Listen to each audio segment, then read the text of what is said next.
The dinner is wrapping up. The check arrives. He doesn't even flinch. Out comes the heavy metal to cover the tab. Freeze frame right there.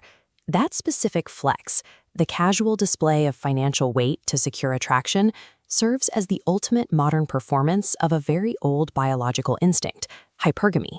Hypergamy literally translates from its Greek roots to marrying up. Historically, it functioned as a strategic choice for financial security and social mobility in contexts where opportunities were otherwise limited. But the modern dating market has a massive loophole. Anyone with a high enough credit limit can rent the aesthetic of a blue-chip asset for a few hours, bypassing the need to prove any actual stable net worth. Navigating this environment requires acting less like a speculative investor and more like a strict fiduciary. It is time to run a forensic audit on your romantic portfolio.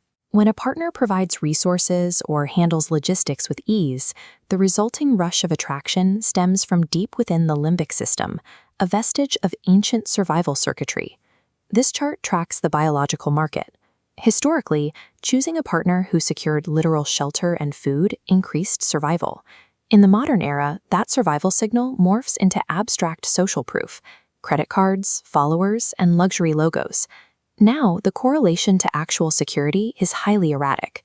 Because our brains still respond to these modern symbols as if they are survival resources, bad actors can easily manipulate the market by inflating their perceived status. Performative wealth effectively hijacks our evolutionary intuition. When the signal of status no longer guarantees the underlying asset of security, our biological instincts become an unreliable metric. In finance, zombie debt is an expired, low-value collection account that a buyer tries to trick you into paying off. In dating, this is Tyrone, a man from your past who looks like a legacy asset but has zero intrinsic value, seeking a bailout. This illustrates a romantic Ponzi scheme. A partner uses capital borrowed on Tuesday to pay for a date on Friday, simply shuffling debt. When you prioritize external markers over character, the structural deficit catches up, and the fragile relationship entirely collapses. Because a Ponzi scheme relies on secrecy to survive, any request for transparency, like an honest conversation about the future, is a threat.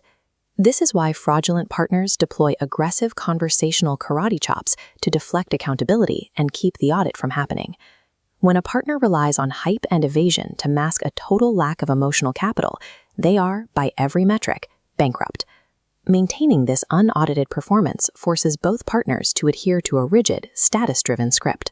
This dynamic reinforces traditional gender roles and breeds a persistent feeling of inadequacy, as both people struggle to meet these artificial standards.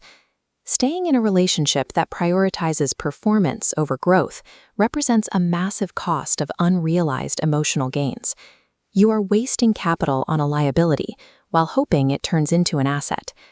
True modern hypergamy requires balancing that initial attraction to status with a rigorous verification of shared values and authentic emotional connection. You must be willing to liquidate non-performing relationship loans. Stop pouring your emotional reserves into a fixer-upper that is actually a condemned building. Successful dating demands a focus on the character safety rating over the performative hype. In a volatile market, genuine compatibility is the only investment that